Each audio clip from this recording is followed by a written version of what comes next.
Hello ನನ್ನ ಕುಟುಂಬದವರೇ, ಹೇಗಿದ್ರೆಲ್ಲರೂ? ಇವತ್ತು ನಾನು ನಿಮ್ಮ ಜೊತೆ ಸಿಂಪಲಾದ ಒಂದು ಮೆನು ರೆಸಿಪಿಯನ್ನು ತೊಗೊಂಡು ಬಂದಿದ್ದೀನಿ. ಖಂಡಿತವಾಗ್ಲೂ ಇದನ್ನು ನೀವು ಟ್ರೈ ಮಾಡಿ, ತುಂಬ ಚೆನ್ನಾಗಾಗುತ್ತೆ.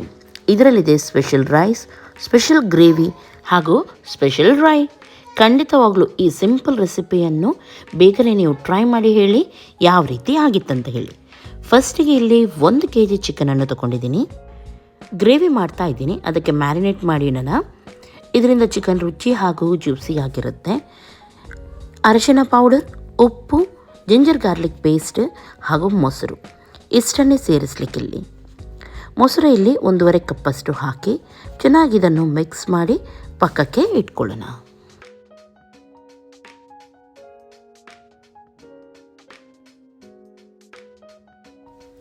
ಇನ್ನೊಂದು ಸೈಡಲ್ಲಿ ಒಂದು 5ರಿಂದ 6 ನೀರುಳ್ಳಿ ಫ್ರೈ ಆಗ್ತಾ ಉಂಟು. ಇದು ರೈಸಿಗೆಲ್ಲ ಬೇಕು, ಹಾಗಾಗಿ ಇದನ್ನು ಫ್ರೈ ಮಾಡಿ ಪಕ್ಕಕ್ಕೆ ಇಟ್ಕೊಳ್ಳೋಣ.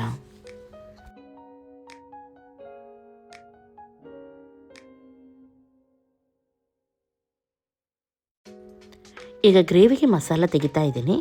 ಸ್ವಲ್ಪ ಎಣ್ಣೆಯನ್ನು ಹಾಕೋಣ ಹಾಗೂ 3 ನೀರುಳ್ಳಿಯನ್ನು ಹಾಕಿ ಚೆನ್ನಾಗಿ ಸ್ವಲ್ಪ ಹೊತ್ತು ಇದನ್ನು ಫ್ರೈ ಮಾಡೋಣ. ಕೆಂಪಾಗುವವರೆಗೂ ಫ್ರೈ ಮಾಡಿ. ಓಕೆ, ಇಲ್ಲಿ ಇವಾಗ ನೋಡ್ಬೋದು ನೀರುಳ್ಳಿ ಕಲರ್ ಚೇಂಜ್ ಆಗಿದೆ. ಈ ರೀತಿ ಬರಬೇಕು, ನೀರುಳ್ಳಿ ಚೆನ್ನಾಗಿ ಬಾಡಬೇಕು. ಆಮೇಲೆ ಇದಕ್ಕೆ ಟೊಮೆಟೊವನ್ನು ಸೇರಿಸೋಣ. ಇಲ್ಲಿ ಒಂದು 3 ಟೊಮೆಟೊ ಅಥವಾ 3ರಿಂದ 4 ಟೊಮೆಟೊ ದೊಡ್ಡ ಸೈಜ್ ಆದರೆ ಹಾಕಿ. ಆಮೇಲೆ ಕೊತ್ತಂಬರಿ ಸೊಪ್ಪು ಹಾಕಿ ಚೆನ್ನಾಗಿ ಇದನ್ನು ಫ್ರೈ ಮಾಡಿ. ಆಮೇಲೆ ಇದಕ್ಕೆ ಒಂದು ಅರ್ಧ ಟೇಬಲ್ ಸ್ಪೂನಷ್ಟು ಕೊತ್ತಂಬರಿ ಕಾಳು, ಒಂದು 1/4 ಸ್ಪೂನಷ್ಟು ಮೆಂತೆ, ಒಂದು ಅರ್ಧ ಚಮಚದಷ್ಟು ಜೀರಿಗೆ, ಆಮೇಲೆ ಒಂದು 4 ಏಲಕ್ಕಿಯನ್ನು ಹಾಕೋಣ. ಇಲ್ಲಿ ನೀವು ಇವಾಗ ನೋಡ್ಬೋದು ಟೊಮೆಟೊ ಒಳ್ಳೆ ರೀತಿ ಸಾಫ್ಟ್ ಆಗಿದೆ. ಸಾಫ್ಟ್ ಆದಮೇಲೆ ಈ ಮಸಾಲ ಹಾಗೂ ಅದರೊಂದಿಗೆ ಮೆಣಸು, ಒಣಮೆಣಸು ನಾನಿಲ್ಲಿ ಬ್ಯಾಡಿಗೆ ಯೂಸ್ ಮಾಡಿದ್ದೀನಿ. ನನ್ನ ಮುಷ್ಟಿಯಲ್ಲಿ 1 ಮುಷ್ಟಿಯಷ್ಟು ಕರೆಕ್ಟಾಗಿ ನಾನು ಹಾಕಿದ್ದೀನಿ. ಖಾರ ಜಾಸ್ತಿ ಇಷ್ಟ ಇದ್ದವರು ಹಾಕ್ಬೋದು. ಹಾಗೂ ಅದರೊಂದಿಗೆ ಕ್ಯಾಶ್ಯೂ ನಟ್ ಹಾಕಿದ್ದೀನಿ ನಾನಿಲ್ಲಿ. ಗೋಡಂಬಿ ನನ್ನ ಹತ್ರ ಸಣ್ಣ ಸಣ್ಣ ಕಟ್ ಮಾಡಿದಿತ್ತು, ಹಾಗಾಗಿ ಅದನ್ನು ಹಾಕಿದ್ದೀನಿ. ಇಲ್ಲದಿದ್ರೆ ಒಂದು ಅರ್ಧ ಕಪ್ಪಷ್ಟು ಗೋಡಂಬಿಯನ್ನು ನೀವು ಹಾಕಿ, ಇಡೀ ಇರೋದಾದರೆ ನಿಮ್ಮ ಹತ್ರ. ಓಕೆ, ಚೆನ್ನಾಗಿ ಇದನ್ನು ಫ್ರೈ ಮಾಡಿ. ಒಳ್ಳೆ ರೀತಿ ಫ್ರೈ ಆದಮೇಲೆ ತಣ್ಣಗಾದಮೇಲೆ ಇದನ್ನು ನೈಸಾಗಿ ಗ್ರೈಂಡ್ ಮಾಡಿ. ಆಮೇಲೆ ಸ್ವಲ್ಪ ಕಸೂರಿ ಮೇಥಿ ತಗೊಂಡು 1 ಟೇಬಲ್ ಸ್ಪೂನಷ್ಟು ಅದನ್ನು ಚೆನ್ನಾಗಿ ಫ್ರೈ ಮಾಡಿ ಪಕ್ಕಕ್ಕೆ ಇಟ್ಕೊಳ್ಳಿ. ಹಾಗೂ ತುಪ್ಪವನ್ನು ಹಾಕೋಣ. ತುಪ್ಪದ ಬದಲು ಎಣ್ಣೆ ಕೂಡ ನೀವು ಇಲ್ಲಿ ಯೂಸ್ ಮಾಡ್ಬೋದು. 2ರಿಂದ 3 ಚಮಚದಷ್ಟು ತುಪ್ಪ ಹಾಕಿ ಮ್ಯಾರಿನೇಟ್ ಮಾಡಿದ ಚಿಕನನ್ನು ಆ ತುಪ್ಪದಲ್ಲಿ ಸ್ವಲ್ಪ ಹೊತ್ತು ಫ್ರೈ ಮಾಡಿ. ಇದರಿಂದ ಒಳ್ಳೆ ಫ್ಲೇವರ್ ಬರುತ್ತೆ ಗ್ರೇವಿಗೆ.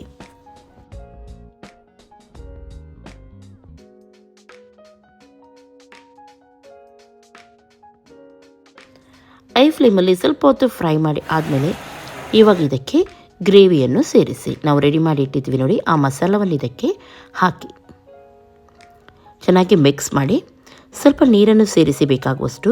ತುಂಬ ತೆಳುವಾಗಿ ಮಾಡಬೇಡಿ, ಸ್ವಲ್ಪ ದಪ್ಪನೇ ಇರಲಿ. ಹಾಗಂತೇಳಿ ತುಂಬ ದಪ್ಪ ಕೂಡ ಬೇಡ, ಹದವಾಗಿ ಇಡಿ. ಚೆನ್ನಾಗಿ ಕುದಿ ಬಂದ ಮೇಲೆ ಅದು ತಾನಾಗೆ ದಪ್ಪ ಆಗುತ್ತೆ, ಹಾಗಾಗಿ ಗಟ್ಟಿ ಆಗುತ್ತೆ. ಓಕೆ, ಒಳ್ಳೆ ರೀತಿ ಕುದೀತಾ ಉಂಟು. ಇವಾಗ ಮೇಲ್ಗಡೆಯಿಂದ ನಾವು ರೆಡಿ ಮಾಡಿದ ಕಸೂರಿ ಮೇಥಿಯನ್ನು ಇವಾಗ ಹಾಕೋಣ. ಘಮ ಘಮ ಪರಿಮಳ ಬರ್ತಾ ಉಂಟು. ಸ್ವಲ್ಪ ಹೊತ್ತು ಮುಚ್ಚಿಡಿ, ಒಳ್ಳೆ ಕುದಿ ಬರಲಿ. ಇವಾಗ ಇದಕ್ಕೆ ಒಂದು 2ರಿಂದ 3 ಗ್ರೀನ್ ಚಿಲ್ಲೀಸ್ ಉಂಟು ನೋಡಿ, ಅದನ್ನು ಕಟ್ ಮಾಡಿ ಮೇಲ್ಗಡೆಯಿಂದ ಹಾಕಿಬಿಡಿ. ಇದಕ್ಕೆ ಕೊತ್ತಂಬರಿ ಸೊಪ್ಪು ಅದೆಲ್ಲ ಏನು ಬೇಕಂತ ಇಲ್ಲ ಎಕ್ಸ್ಟ್ರಾ, ಯಾಕೆಂದರೆ ಆಲ್ರೆಡಿ ನಾವು ಮಸಾಲಕ್ಕೆ ಹಾಕಿದ್ರಿಂದ ನಿಮಗೆ ಬೇಕಿದ್ದರೆ ನೀವು ಸೇರಿಸ್ಬೋದು. ಇವಾಗ ಉಪ್ಪು, ಹುಳಿ, ಖಾರ ಎಲ್ಲ ಕರೆಕ್ಟಾಗಿದೆಯಾ ನೋಡಿಕೊಂಡು ಕೆಳಗಿಳಿಸಿ. ಗ್ರೇವಿ ನೋಡಿ ಈ ರೀತಿ ಬರಬೇಕು, ದಪ್ಪವಾಗಿ ಚೆನ್ನಾಗಿರುತ್ತೆ. ಕ್ಯಾಟ್ರಿಂಗಲ್ಲೆಲ್ಲ ಬರುತ್ತೆ ನೋಡಿ, ಸೇಮ್ ಅದೇ ರೀತಿ ರುಚಿಯಾಗಿ ತುಂಬ ಟೇಸ್ಟಿಯಾಗಿರುತ್ತೆ. 1 kgಷ್ಟು ಸ್ಪೆಷಲ್ ಚಿಕನ್ ಫ್ರೈ ಮಾಡಲಿಕ್ಕೆ ಇಲ್ಲಿ ಸ್ವಲ್ಪ ನಾನು ತೆಂಗಿನಕಾಯಿ ತೊಗೊಂಡಿದ್ದೀನಿ, ಒಂದು 1/4 ಕಪ್ಪಷ್ಟು. ಆಮೇಲೆ ಒಂದು ಅರ್ಧ ಇಂಚಷ್ಟು ಅಂದರೆ ಅರ್ಧ ಬೆರಳಿನ ಗಾತ್ರದಷ್ಟು ಶುಂಠಿ, 1/4 ಕಪ್ಪಷ್ಟು ಇಲ್ಲಿ ಬೆಳ್ಳುಳ್ಳಿಯನ್ನು ತೊಗೊಂಡಿದ್ದೀನಿ. ಬೇಕಿದ್ರೆ ಸ್ವಲ್ಪ ಜಾಸ್ತಿನೂ ತೊಗೊಳ್ಬೋದು. ಆಮೇಲೆ ಸ್ವಲ್ಪ ಗರಂ ಮಸಾಲ, ಜಾಸ್ತಿ ಇಲ್ಲ, ಏಲಕ್ಕಿ, ಲವಂಗ ಹಾಗೂ ದಾಲ್ಚಿನ್ನಿ ಸ್ವಲ್ಪ ತೊಗೊಂಡಿದ್ದೀನಿ. ಕಟ್ ಮಾಡಿದ ಕ್ಯಾಶ್ಯೂ ನಟ್ ಇರೋದ್ರಿಂದ ನಾನಿದನ್ನು 1.5 ಟೇಬಲ್ ಸ್ಪೂನಷ್ಟು ತೊಗೊಂಡಿದ್ದೀನಿ. ಇಡೀ ಇರೋದಾದರೆ ನೀವು ಒಂದು 10 ಹಾಕಿದರೆ, ಗಸಗಸೆಯಲ್ಲಿ ಒಂದು ಅರ್ಧ ಟೇಬಲ್ ಸ್ಪೂನಷ್ಟು ತೊಗೊಳ್ಳಿ. ಇಷ್ಟನ್ನು ಇವಾಗ ಗ್ರೈಂಡ್ ಮಾಡೋಣ. ಈ ರೀತಿ ಪೇಸ್ಟ್ ಆಗಬೇಕಿದು. ಆಮೇಲೆ ಒಂದು ಕಡಾಯಿ ತಗೊಳ್ಳಿ, ಅದರಲ್ಲಿ 1 ಚಮಚದಷ್ಟು ಆಯಿಲನ್ನು ಹಾಕಿ ನೀರುಳ್ಳಿಯನ್ನು ಹಾಕೋಣ. ಇಲ್ಲಿ ಒಂದು 2 ನೀರುಳ್ಳಿಯನ್ನು ಹಾಕಿದರೆ ಸಾಕು, ನೀವು ಮೀಡಿಯಮ್ ಸೈಜ್. ಒಳ್ಳೆ ರೀತಿ ಕೆಂಪಾಗುವವರೆಗೂ ಫ್ರೈ ಮಾಡೋಣ. ಸ್ವಲ್ಪ ಕೆಂಪಾದಮೇಲೆ ಇದಕ್ಕೆ ಟೊಮೆಟೊವನ್ನು ಸೇರಿಸೋಣ.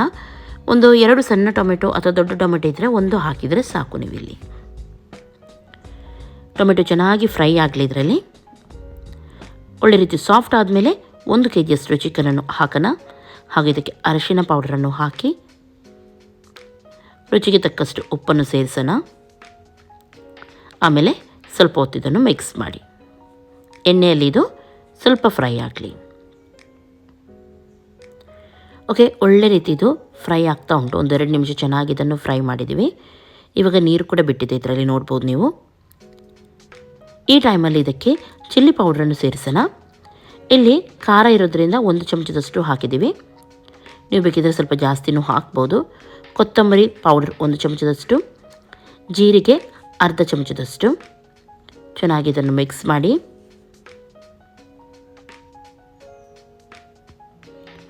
ಓಕೆ, ಒಳ್ಳೆ ರೀತಿ ಇವಾಗ ಇದು ಮಿಕ್ಸ್ ಆಗಿದೆ. ಎಕ್ಸ್ಟ್ರಾ ನೀರೆಲ್ಲ ಸೇರಿಸಲಿಕ್ಕಿಲ್ಲ, ಇದರಲ್ಲೇ ಇದು ಬೇಯಬೇಕು. ಚಿಕನ್ ಆಲ್ರೆಡಿ ಬೆಂದು ಬಂದಿದೆ, ನೀರೆಲ್ಲ ಬಿಟ್ಟಿದೆ, ನೀವು ನೋಡ್ಬೋದು. ನೋಡಿ, ಈ ರೀತಿ ಆಗ್ತಾ ಉಂಟು. ಈ ಟೈಮಲ್ಲಿ ನಾವು ರೆಡಿ ಮಾಡಿಟ್ಟ ಪೇಸ್ಟ್ ಇತ್ತು ನೋಡಿ, ಅದನ್ನು ಸೇರಿಸಿ. ಚಿಕನ್ ಮುಕ್ಕಾಲಷ್ಟು ಅಂದರೆ ಸರಿಯಾಗಿ ಬೆಂದ ಮೇಲೇ ನೀವು ಇದನ್ನು ಸೇರಿಸಿದರೆ ಒಳ್ಳೆಯದು. ಇವಾಗ ಪೇಸ್ಟನ್ನು ಹಾಕಿ ಚೆನ್ನಾಗಿ ಇದನ್ನು ಡ್ರೈ ಆಗೋವರೆಗೂ ಮಿಕ್ಸ್ ಮಾಡಿ. ಇವಾಗ ಬೇಕಿದ್ದರೆ ಗ್ಯಾಸನ್ನು ಮೀಡಿಯಮ್ ಫ್ಲೇಮಲ್ಲಿಟ್ಟು ನೀವು ಮಿಕ್ಸ್ ಮಾಡಿ. ಇವಾಗ ನೋಡ್ಬೋದು ಕಂಪ್ಲೀಟಾಗಿ ಇದರ ಕಲರ್ ಚೇಂಜ್ ಆಗಿದೆ. ಆ ಎಣ್ಣೆಯಲ್ಲಿ ಆ ಮಸಾಲದೊಂದಿಗೆ ಇದು ಒಳ್ಳೆ ರೀತಿ ಫ್ರೈ ಆಗಿದೆ. ಹಸಿಮೆಣಸಿನ್ಕಾಯಿ, ಕೊತ್ತಂಬರಿ ಸೊಪ್ಪನ್ನು ಮೇಲ್ಗಡೆಯಿಂದ ಹಾಕಿ ಮಿಕ್ಸ್ ಮಾಡಿ ಆಫ್ ಮಾಡಿಬಿಡಿ. ಯಾಕೆಂದರೆ ಹಸಿಮೆಣಸಿನ್ಕಾಯಿ ಎಲ್ಲ ಇಲ್ಲಿ ಜಾಸ್ತಿ ಫ್ರೈ ಮಾಡಲಿಕ್ಕೆ ಇಲ್ಲ, ನಾವು ಅದು ಹಸಿಯಾಗೇ ಸಿಗಬೇಕು. ಕರುಮ್ ಅಂತ ಖಾರ ಖಾರವಾಗಿ ತಿನ್ನಲಿಕ್ಕೆ ಚೆನ್ನಾಗಾಗುತ್ತೆ. ಗ್ಯಾಸನ್ನು ಆಫ್ ಮಾಡಿ. ಸಿಂಪಲ್ ಚಿಕನ್ ರೆಡಿಯಾಗಿದೆ. ಇವಾಗ ನಾವು ಸ್ಪೆಷಲ್ ರೈಸ್ ರೆಡಿ ಮಾಡೋಣ. ಅಗಲವಾದ ಪಾತ್ರೆಗೆ ಸ್ವಲ್ಪ ತುಪ್ಪವನ್ನು ಹಾಕಿ 1-2-3 ಚಮಚದಷ್ಟು ಬಡಿಶೇಪ್, ಲವಂಗ ಇಲ್ಲಿ ತೊಗೊಂಡಿದ್ದೀನಿ, ಹಾಗೂ ಜೀರಿಗೆ 1 ಚಮಚದಷ್ಟು ತೊಗೊಂಡಿದ್ದೀನಿ, ಹಾಗೂ ಕಾಳು ಮೆಣಸು ಸ್ವಲ್ಪ, ಆಮೇಲೆ ಇಲ್ಲಿ ದಾಲ್ಚಿನ್ನಿ ಮತ್ತು ಲವಂಗ ಸ್ವಲ್ಪ, ಇಷ್ಟನ್ನು ತಗೊಂಡು ಮತ್ತು ಸ್ವಲ್ಪ ನಾನಿಲ್ಲಿ ಚಕ್ರಫಲ್ ಕೂಡ ತೊಗೊಂಡಿದ್ದೀನಿ, ಹಾಗೂ ಕಸೂರಿ ಮೇಥಿ. ಇಷ್ಟನ್ನು ಇವಾಗ ಫಸ್ಟಿಗೆ ನಾವು ಸ್ವಲ್ಪ ಕ್ರಷ್ ಮಾಡಿ ಯಾವುದಕ್ಕೆ ತುಪ್ಪಕ್ಕೆ ಹಾಕೋಣ, ಹಾಗೂ ಫ್ರೈ ಮಾಡಿ. ಆಮೇಲೆ ಹಸಿಮೆಣಸಿನ್ಕಾಯಿ 1-2-3, ಹಾಗೂ ನೀರುಳ್ಳಿ 1-2 ಇಷ್ಟನ್ನು ಹಾಕಿ ಸ್ವಲ್ಪ ಕೆಂಪಾಗುವವರೆಗೂ ಫ್ರೈ ಮಾಡಿ. ಇಲ್ಲಿ ನೀರುಳ್ಳಿ ಗೋಲ್ಡನ್ ಬ್ರೌನ್ ಆಗಲಿಕ್ಕಿಲ್ಲ, ಸ್ವಲ್ಪ ನಿಮಗೆ ಬಾಡಿಸಿದರೆ ಸಾಕು, ನೀವು ಕಲರ್ ಚೇಂಜ್ ಆದರೆ ಸಾಕು. ಆಮೇಲೆ ಇದಕ್ಕೆ ನೀರನ್ನು ಸೇರಿಸಿ. ಇವಾಗ 3 ಕಪ್ ತೊಗೊಳ್ಳೋದಾದರೆ 6 ಕಪ್ ಅಥವಾ 6.5 ಕಪ್ ನೀರನ್ನು ನೀವು ಹಾಕಬೇಕಾಗುತ್ತೆ. ನಾನಿಲ್ಲಿ ಸಣ್ಣ ರೈಸ್ ಹಾಕ್ತಾಯಿದ್ದೀನಿ, ಜೀರಾ ರೈಸ್ ಹೇಳ್ತಾರೆ ನೋಡಿ, ಅದು. ಓಕೆ, ಚೆನ್ನಾಗಿ ಮಿಕ್ಸ್ ಮಾಡಿ. ಆಮೇಲೆ ಇದಕ್ಕೆ ಸ್ವಲ್ಪ ಸಕ್ಕರೆ 1/4 ಸ್ಪೂನಷ್ಟು ಹಾಗೂ ರುಚಿಗೆ ತಕ್ಕಷ್ಟು ಉಪ್ಪು ಇಷ್ಟನ್ನು ಸೇರಿಸಿ. ಆಮೇಲೆ ಪುದೀನ ಹಾಗೂ ಕೊತ್ತಂಬರಿಯನ್ನು ಹಾಕಿ ಮೇಲ್ಗಡೆಯಿಂದ. ಕುದಿ ಬರುವಾಗ ಗ್ಯಾಸನ್ನು ಆದಷ್ಟು ಲೋ ಫ್ಲೇಮಲ್ಲಿಟ್ಟು ಬೇಯಿಸಿ. ಓಕೆ, ಇವಾಗ ಮುಚ್ಚಿಡೋಣ. ಚೆನ್ನಾಗಿ ಮಿಕ್ಸ್ ಮಾಡಿ ಆಮೇಲೆ ಸ್ವಲ್ಪ ಹೊತ್ತಲ್ಲಿ ರೈಸ್ ರೆಡಿ ಆಗುತ್ತೆ.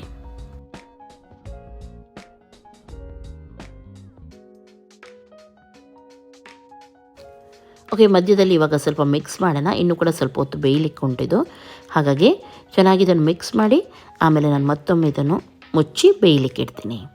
ಇನ್ನು ಸ್ವಲ್ಪ ಬೇಯಬೇಕಿದು. ಓಕೆ, ಇವಾಗ ರೈಸ್ ಇಲ್ಲಿ ಕಂಪ್ಲೀಟಾಗಿ ಬೆಂದಿದೆ, ಪರ್ಫೆಕ್ಟ್ ಆಗಿದೆ ಬಿಡುವಾಗಿ. ಆಮೇಲೆ ಇದಕ್ಕೆ ಮೇಲ್ಗಡೆಯಿಂದ ಸ್ವಲ್ಪ ನಾನು ದ್ರಾಕ್ಷಿಯನ್ನು ಹಾಕ್ತಾಯಿದ್ದೀನಿ. ಗೋಡಂಬಿದೆ ಆದರೆ ಗೋಡಂಬಿಯನ್ನು ಕೂಡ ನೀವು ಬೇಕಿದ್ದರೆ ಸೇರಿಸ್ಬೋದು. ಆಮೇಲೆ ಫ್ರೈ ಮಾಡಿಟ್ಟ ಆನಿಯನ್ ಇತ್ತು ನೋಡಿ, ನಾವು ಅದನ್ನು ಹಾಕ್ತಾಯಿದ್ದೀನಿ. ಆನಿಯನ್ ಜಾಸ್ತಿ ಹಾಕಿದಷ್ಟು ಟೇಸ್ಟ್ ತುಂಬ ಚೆನ್ನಾಗಿ ಬರುತ್ತೆ. ಇವಾಗ ಇದನ್ನು ಮೆಲ್ಲನೆ ಮಿಕ್ಸ್ ಮಾಡಿ ಆದಮೇಲೆ 1 ನಿಮಿಷ ಇದನ್ನು ಮುಚ್ಚಿಡಿ ಸಾಕು, ಜಾಸ್ತಿ ಇದು ಮಾಡಲಿಕ್ಕಿಲ್ಲ.